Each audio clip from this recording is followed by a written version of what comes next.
Sometimes people get upset because a guy who long term was solid in his doctrine, solid in his preaching, suddenly flips and goes heretical on something, or just gets into really weird territory and starts embracing some very strange things. The guy right now that has seemed to be doing that everybody's kind of scratching their head about, is Kirk Cameron. Of course, he's the actor turned evangelist that was in all those Sherwood films with those guys that made like the flywheel and all that stuff. But now he's taking a position that hell is not a perpetual thing. He's believing in something called annihilationism. It's a tough word, but we're going to talk about that today. Don't go away.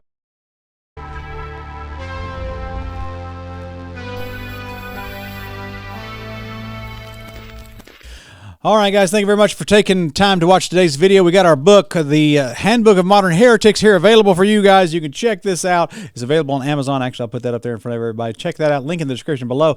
In this book, we actually talk about the Seventh-day Adventist and the Church of Christ. Now, not every Church of Christ preacher believes in something called annihilationism, but basically all Seventh-day Adventists do that. And I'm going to tell you, man, that is a dangerous doctrine to get into. I don't think it's biblical. I think that the everlasting fire and all that kind of stuff is very important for us to understand when it comes to hell.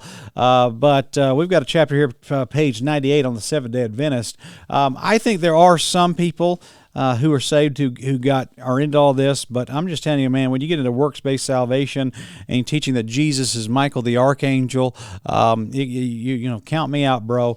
It is a tough thing. So check out this book. This will help you on topics like this. Okay, so annihilationism is a view of hell that, when you die, you go to the final judgment, and then instead of going to hell where you're like consciously tormented forever, God just kind of zaps you with a fireball, if I could just use that silly way to put it, zaps you with a fireball and poof, you just disappear, and that's it forever and ever and ever.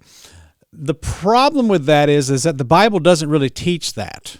I have never read that in my Bible. I think that is a problematic view, but that is now what Kirk Cameron is embracing in this, as right now, he's revealing that. So let me go to my Twitter page. I want you to, we're going to go to Protesty in here in a moment, but follow us on X, and you can follow us there. It's Bro Spencer. You can check us out. We post all kinds of cool stuff on there, and love to connect with you guys on there. So let's do this. Let's check out this video of Kirk Cameron talking about his views on this right now, and just let the man talk for himself. Get down to it. Yeah. What's your opinion on this? So my position, as it stands today, and again, the beauty of this is that we're always learning and growing, right? So I'm open to new light. If you guys have a position that you can share with me, I will gladly change my mind. I used to hold the position of conscious eternal torment because that's just what I was taught by people that I love and trust.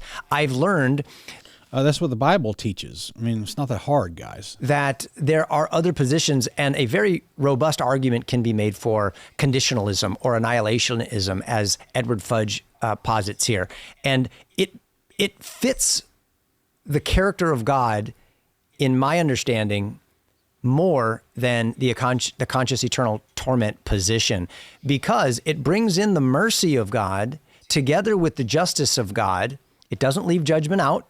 It is just, but it also fits with the Old Testament picture of the fate of the wicked, which is to be destroyed, it is to die, and it is to perish, not live forever in an eternal barbecue.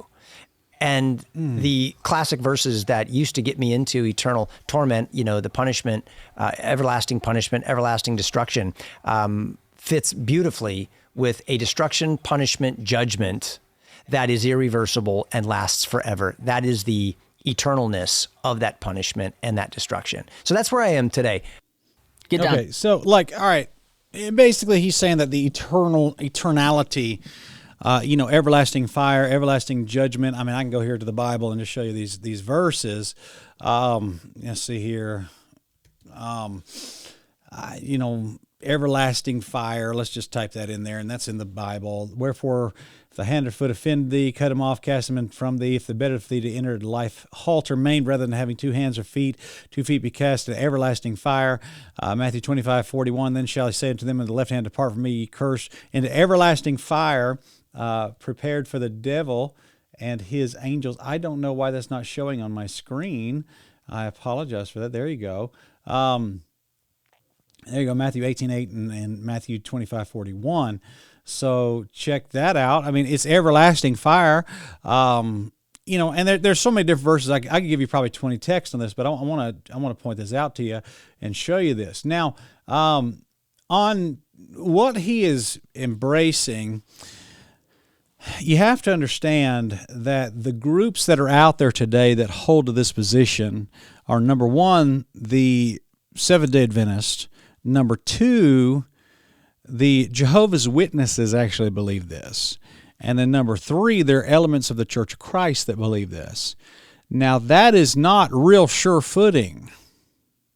That is kind of a, it's kind of a weird thing. Like, for example, someone asked me, he said, do you believe Jesus went to hell, on the cross, like he died and went to hell after he died on the cross? And I said, well, who believes that? And they said, well, Joyce Meyer believes that and Steven Anderson believes that. I said, well, do you want to be associated with that company? That should give you something to think about when it comes to embracing that position. But he talks about a guy named Edward Fudge, and Edward Fudge is famous for his annihilationist position. Another guy that holds this position is a guy named Preston Sprinkle. Now, I want you to see Preston Sprinkle, and let's see here. I'm going to post this here. Preston Sprinkle has posted this verses that refer to annihilationism, and posted all these verses, Galatians 6:8, and but then he also says references to like a non-eternal conscious torment, ECT is what they call it, Revelation 20:10-15. But like it's amazing how they forgot Luke 15, Lazarus and the rich man. And so this is one of the reasons why, as a Christian, you have to know your Bible, because there are sneaky little devils out there who will try to pull a fast one on you and say, well, where does that say this? Here's 3 verses that kind of show the opposite. And if you don't know the Scriptures, then you're going to have a hard time. You're going to get wrapped up in all this kind of stuff. The strange winds of doctrine are going to be blowing your way, and it's going to be a mess. Now, there was a J.C. Ryle quote that was out there. I'm going to post this here. This is a great account from J.C. Ryle, where it says, disbelieve hell and unscrew, unsettle, and unpin everything in Scripture. That's a fact. I believe that. Another thing here is that it's from J.C. Ryle, RyleQuotes.org. Do you believe the Bible? Then depend upon it. Hell is eternal. It must be eternal, or words have no meaning at all. Forever and ever, everlasting, unquenchable, never dying. And all these are expressions used about hell, and expressions that cannot be explained away. It must be eternal, or the very foundations of heaven are cast down. If hell has an end, then heaven has an end too. They both stand or fall together. It must be eternal, or every doctrine of the gospel is undermined. If a man may escape hell at length without faith in Christ or sanctification of the Spirit, sin is no longer an infinite evil, and there is no such great need for Christ making an atonement. And there is the warrant for saying that hell can ever change a heart or make it fit for heaven. It must be eternal, or hell would cease to be hell altogether. Give a man hope, and he will bear anything. Grant a hope of deliverance, however distant, and hell is but a drop of water. So very, very interesting quote there. Let me read this article here from Kirk Cameron. It says from Protestia, he says, he gives the quote here, and he talks about how it's like an eternal barbecue. Yikes. I mean, to call hell that is a very dangerous position there. And I just don't like it. But here's the deal, okay? Like, I don't like that position. I don't like who believes that position. But the larger point is that Kirk Cameron's kind of unraveling, it seems like. There is a verse that is in the book of Proverbs. I'm gonna apply it to this situation, and I hope you can hear what I'm trying to say when I say this. Proverbs 24, Verse 21, my son, fear thou the Lord and the king, and meddle not with them that are given the change. For their calamity shall rise suddenly, and who knoweth the ruin of them both? It talks about those that are given to change, meaning that those are always changing their position on everything. Watch out for those guys because they're unstable. Another verse that kind of applies to this when it comes to doctrine is the idea of being double-minded. Okay? You find in the New Testament, the book of James, a double-minded man is unstable in all his ways. And, of course, that's the context of that is about prayer and that kind of stuff. It talks about double-minded people in the book of James. But here's something you got to know, okay? Kirk Cameron not long ago came out and disavowed the Left Behind movies by disavowing a dispensational view of Scripture. He is now saying that the church is now Israel, which I don't believe that, but you can be a Christian and not believe that. I think a lot of covenant theologians believe that. I think it's an error, but there you go. So he came out and just says, okay, I don't believe this no more. Now he's coming out saying, okay, I don't believe in eternal conscious torment in hell no more.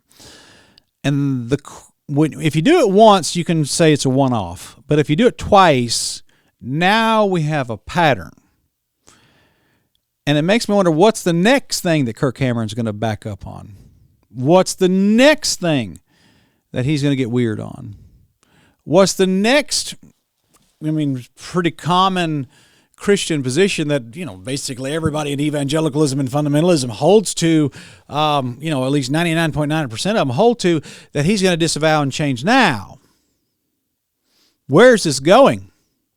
You're seeing a man on a trajectory here.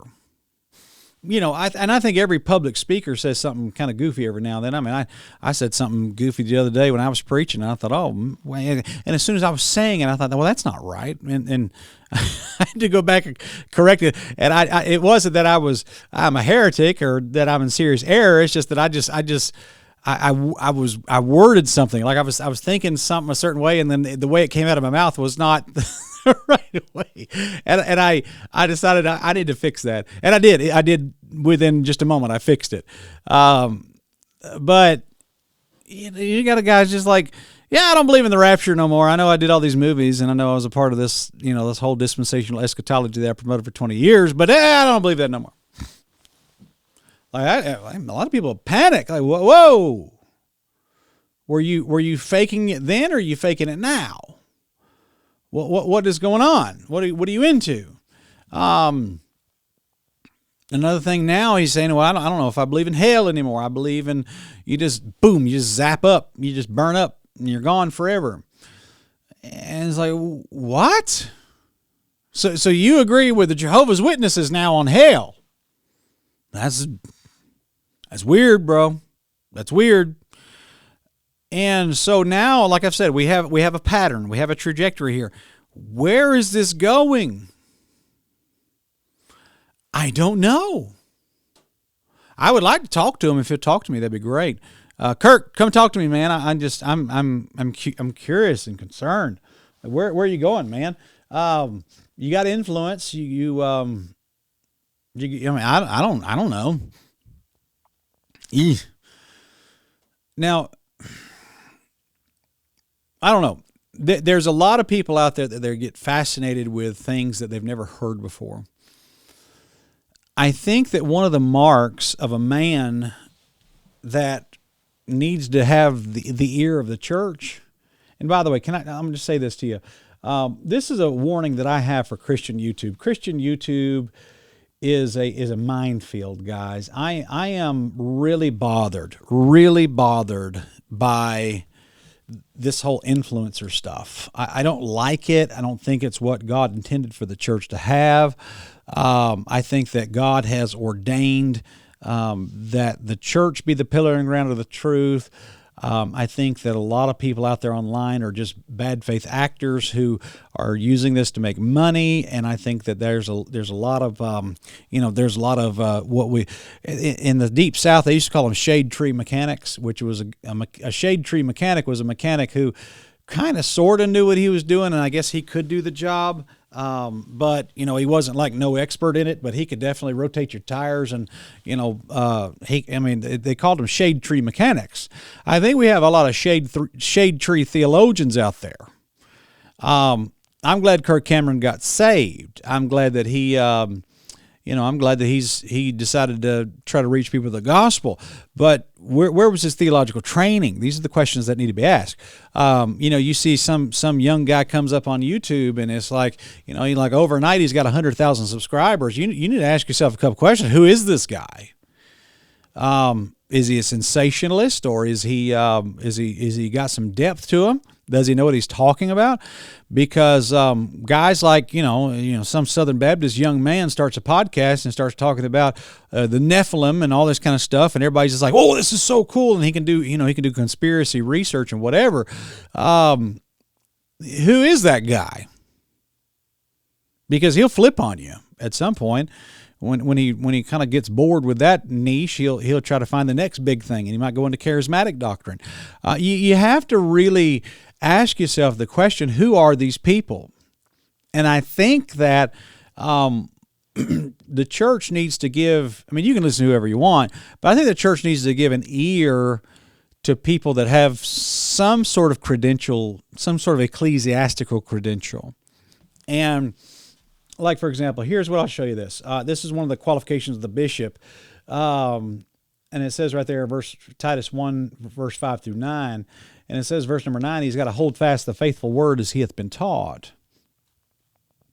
I believe you can listen to whoever you want to on YouTube, but I think it's best that you listen to men who are a part of a local church.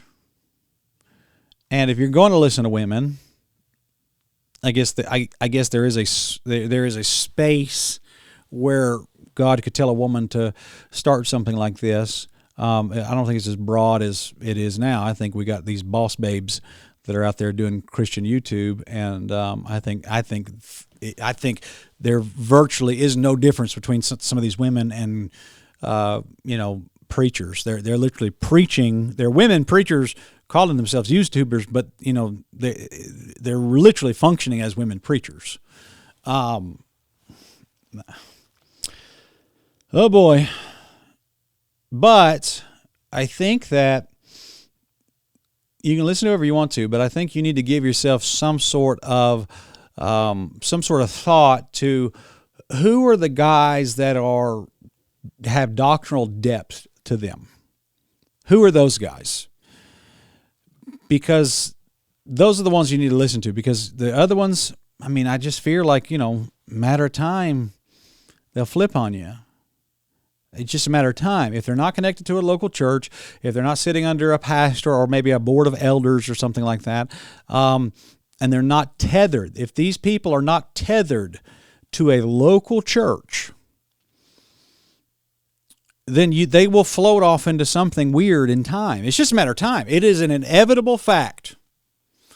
Like if you go out in the middle of the ocean and you're not anchored to something, you're gonna float off in whatever wind is sailing, whatever direction it is that day. That's what you're gonna do. And I don't know Kirk Cameron's church setting. I know that, I know if he's a member of a Southern Baptist church and he starts promoting some sort of doctrine that Southern Baptist church does not promote, it's got to be a church issue. But where does he go to church? Who are his leaders? Who are his elders? Who are his spiritual authority? Okay. There was some Christian YouTuber a couple of years ago. He told me, he said, back in the early 2010s, I think is what it was. I think he said it was like 2015. That was before me. He said that there was some guy named, I think his name was Mario or something like that, but he was doing Christian YouTube, and like literally the guy didn't even go to church. And then all these allegations came out about his personal life. I think that's who it was. What a mess.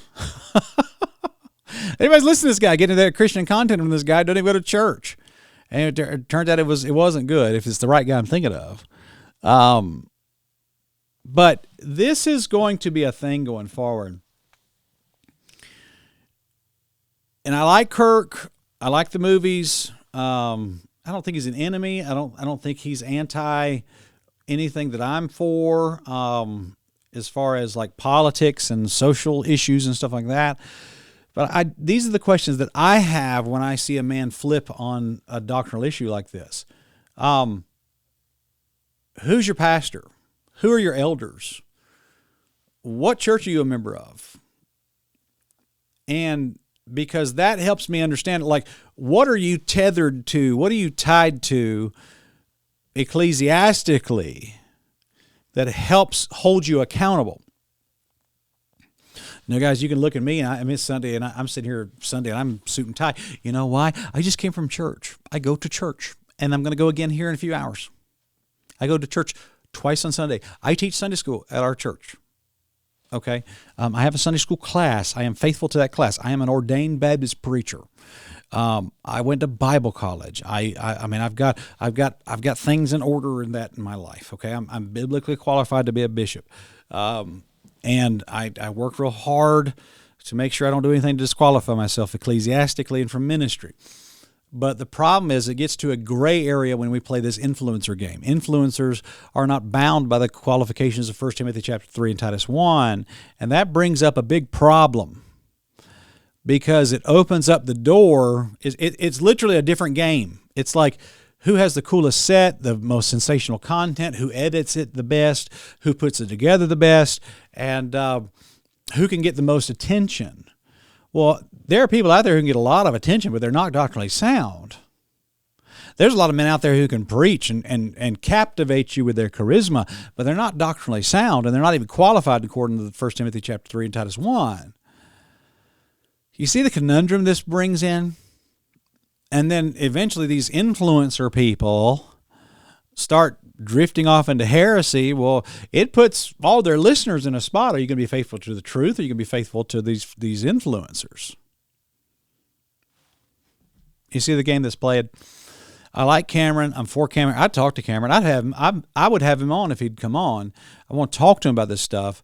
I think it's error. Maybe we can talk about it and not be mad. I'd love that. But